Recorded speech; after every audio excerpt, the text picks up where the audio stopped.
Life में tough decisions तो हर किसी को लेने पड़ते हैं, लेकिन अगर टफ डिसीजंस के टाइम पे आपके साथ एक अच्छा सपोर्ट हो तो थोड़े से आसान हो जाती है आपकी पूरी जर्नी। पेरेंट्स हमेशा हमें सपोर्ट करने के लिए रेडी रहते हैं, लेकिन जब राइट मेंटरशिप और गाइडेंस भी साथ में मिलती है तो वो टफ कॉल कहीं ना कहीं सक्सेस स्टोरी में कन्वर्ट हो जाती है।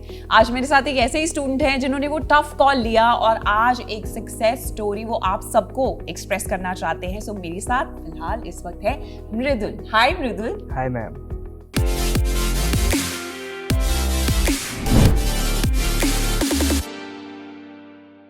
सो मृदुल, मेनी कंग्रेचुलेशंस, आपने बहुत अच्छा परफॉर्म किया।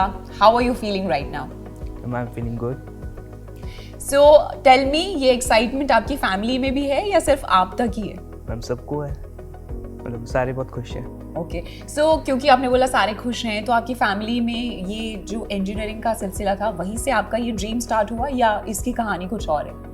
मैम एक्चुअली मतलब मुझे कभी मतलब फैमिली वालों ने कहा नहीं कि तू इंजीनियरिंग ले, मेडिकल ले, मेरे पे छोड़ दिया था। मतलब हमने कई लोगों से कंसल्ट किया था, जैसे मतलब मेरे चाचू हैं वो डॉक्टर हैं और पापा इंजीनियर हैं, तो मतलब सबसे कंसल्ट किया और टीचर से कंसल्ट किया। तो बाद में मतलब ऐसा लगा कि जैसे मेरा मैथ्स थोड़ा अच्छा था और मेरे को इंटरेस्टिंग लगता था, तो मैंने इंजीनियरिंग चूज़ किया। That's wonderful. So Mridul, if I have to say कि जब आपने डिसाइड किया कि you want to become an engineer, तो उसके बाद आपको सबसे पहले दिमाग में यही थॉट आया होगा कि हेल्प कहाँ से मिलेगी। So आकाश बायजूस की जर्नी कैसे स्टार्ट हुई उस help? Ma'am I am in Akash from my class 9 through ANTHE. तो मतलब 9th में मतलब एक बार आप आकाश में आ जाओ, मतलब आप एक बार कोचिंग ले लो तो आप बाद में छोड़ नहीं सकते। मतलब इतना अच्छा लगता है, मतलब आपको डिफरेंस एक बार फील हो जाता है स्कूल और कोचिंग का डिफरेंस। तो एक बार आ जाओ, कोई छोड़ता नहीं जनरली। तो मतलब मैं 9th में आ गया था और मतलब आकाश का इन्वायरमेंट काफ़ी अच्छा था और मुझे काफ़ी सपोर्ट मिलती थी। तो टीचर्स काफ़ी इंटरेक्टिव थे, मतलब काफ़ी हेल्प करते थे, डाउट्स वगैरह भी अच्छे होते थे और मतलब हमें कंसेप्ट्स डिफरेंट वेज से बताते थे। और मतलब 11th में मतलब इंजीनियरिंग चूज़ करने में मतलब टीचर्स ने भी काफ़ी सपोर्ट किया कि मतलब ऐसा नहीं कहा कि तुम इंजीनियरिंग लो, मतलब उन्होंने गाइडेंस दी कि मेडिकल में ये है, इंजीनियरिंग में ये है। सो अभी ना बहुत सारे स्टूडेंट्स भी उस इंस्पिरेशन का वेट कर रहे हैं कि मृदुल ने कैसे ये सब अचीव किया। सो अगर आपको उन्हें वो टिप्स देनी हो, जो स्ट्रैटेजी आपने चूज़ की अपने पढ़ाई में, वो क्या रहेगी? मैम स्ट्रैटेजी ऐसे है कि आपको कंसिस्टेंट रहना पड़ेगा। मतलब 2 साल की जर्नी मतलब काफ़ी लंबी लगती है। मतलब एक्चुअली काफ़ी सारा कंपटीशन इसलिए ख़त्म हो जाता है क्योंकि स्टूडेंट्स छोड़ देते हैं बीच में। मतलब कंसिस्टेंट बने रहो तब भी मतलब आपका बहुत अच्छा रैंक आ जाएगा। और मतलब मेहनत मतलब काफ़ी करी है और मतलब टाइम टेबल बनाने की कोशिश होती है, मतलब ज़्यादा फॉलो नहीं होता। मतलब 1-2 हफ्ता फॉलो होगा, फिर आप मतलब चेंज होता है, सिलेबस चेंज होता है, टेस्ट न्यूज़ आते हैं, मतलब टेस्ट शेड्यूल चेंज होता है, तो उस हिसाब से आपको सब चेंज करना पड़ेगा। बट जो आप कर रहे हो मतलब मेहनत पूरी करो, मतलब टाइम वेस्ट वगैरह ऐसे मतलब कुछ लोग होते हैं कि मतलब ऐसे सोचते हैं कि मैंने टाइम वेस्ट कर लिया, तो उसको सोच के मतलब काफ़ी वो उदास हो जाते हैं। जैसे मेरे फ्रेंड्स भी थे ऐसे कुछ, बट उनसे फिर बात भी होती थी। मतलब मेरे को नहीं लगता था ऐसा, मतलब टाइम वेस्ट हो गया तो हो गया, बट आगे का देखो, आगे का वेस्ट नहीं करना। मतलब उसे एनालिसिस करो कि क्यों हुआ, बट मतलब आप ऐसे भी कर सकते हो, डेली का एनालिसिस करो कि आपने टाइम कहाँ पे वेस्ट किया, उससे आपको खुद रियलाइज़ होगा मैं यहाँ पे टाइम वेस्ट करूँ, नेक्स्ट टाइम से आप उस पर नहीं लगाओगे टाइम। मतलब अगर एनालिसिस करो, मतलब मैंने काफ़ी बार किया और इससे पता लगता है मैं टाइम कहाँ पे एक्स्ट्रा वेस्ट कर रहा हूँ। तो ये एक बहुत अच्छा लेसन है जो आपने अपनी प्रिपरेशन के टाइम पे सीखा।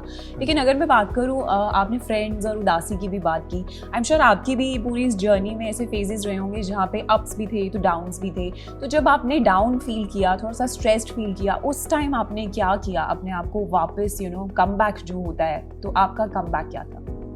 मैम मतलब बीच में एक फेज़ आया था जब मेरे थोड़े रिजल्ट्स डाउन होने लग गए थे। जैसे 11th कैन में मतलब ऑर्गेनिक वगैरह आया था तब, मतलब तो सर ने मतलब ऐसे ही कहा था, आप कुछ स्पेशल ना करो, जो चल रहा है वही करने दो, अपने आप आपका मतलब वो सेट हो जाएगा। मतलब इसके बारे में ज़्यादा सोचो ना, बस जो चल रहा है वही करते रहो, मतलब अपने आप ठीक हो जाता है उससे। सो आपके लिए ये स्ट्रैटेजी काम आई, राइट? सर ने कहा था, मतलब मैं भी यही करता, सर ने भी यही बताया था सभी सर। Very nice. तो अगर हम बात करें अब पास्ट में जो भी आपकी जर्नी थी, लेकिन अब फ्यूचर आपका बहुत ब्राइट है। सो फ्यूचर गोल्स क्या हैं अब आपके? What is the next step? Currently, right now, I am excited to study in IIT and I want to pursue BTech in IIT. Later plans, I will decide later. Okay. सो अगर आपकी strategy की मैं बात करूं, जिस तरीके से आपने अपने आप को प्रिपेयर किया, I am sure students are looking forward कि मृदुल कब वो सीक्रेट टिप्स हमसे शेयर करेगा कि उसने ऐसा क्या किया जो इतना अच्छा स्कोर किया। तो आप क्या करते थे? एट अ स्ट्रेच पढ़ते थे, बीच में ब्रेक्स लेते थे, तो आपको क्या करना पसंद था? स्ट्रेच मतलब मेरे ज़्यादा लंबे नहीं होते थे स्टडीज़ के, मतलब 1 आवर 1.5 आवर, कभी कभी हाफ आवर का भी होता था। और मतलब ब्रेक्स के बीच में मतलब बस जस्ट पढ़ना छोड़ दो, पढ़ने का सोचो ना, मतलब जो भी चल रहा है वहीं पे छोड़ दो। और मैं जनरली मतलब अपने रूम से बाहर निकल के मम्मी पापा तो मतलब जैसे जॉब पे होते हैं, तो मैं नीचे गार्डन होता, गार्डनिंग करता था या फिर वाटर डालता था। आई मीन वाटर डालने में बहुत टाइम लग जाता था, आधे घंटा लग जाता वाटर डालने में। तो आपने अपने आप को मतलब रिलैक्स्ड भी महसूस कराया और पढ़ाई भी अच्छे से की। So that's very interesting and thank you so much Mridul for your time. I don't know if you noticed, but मैंने एक बहुत ही काम और कंपोज्ड पर्सनालिटी जो है वो डेफिनेटली नोटिस की मृदुल में। और इस यंग एज में इतना वाइज होने के लिए बहुत सारे लोगों की मेहनत आपके पीछे होती है। आप भी जानते हैं कि आप अगर एक ड्रीम देखते हैं, उसको अचीव करने के लिए सबका साथ होना बहुत ज़रूरी है। अगर आप एक राइट साथी या सपोर्ट ढूंढ रहे हैं, तो उसके लिए सिर्फ और सिर्फ एक ही डेस्टिनेशन है। आपको ज़्यादा मेहनत करने की ज़रूरत नहीं है। हमारी वेबसाइट है www.aakash.ac.in। उसके ऊपर लॉग इन कीजिए और अपने ड्रीम को रियलिटी में कन्वर्ट कीजिए।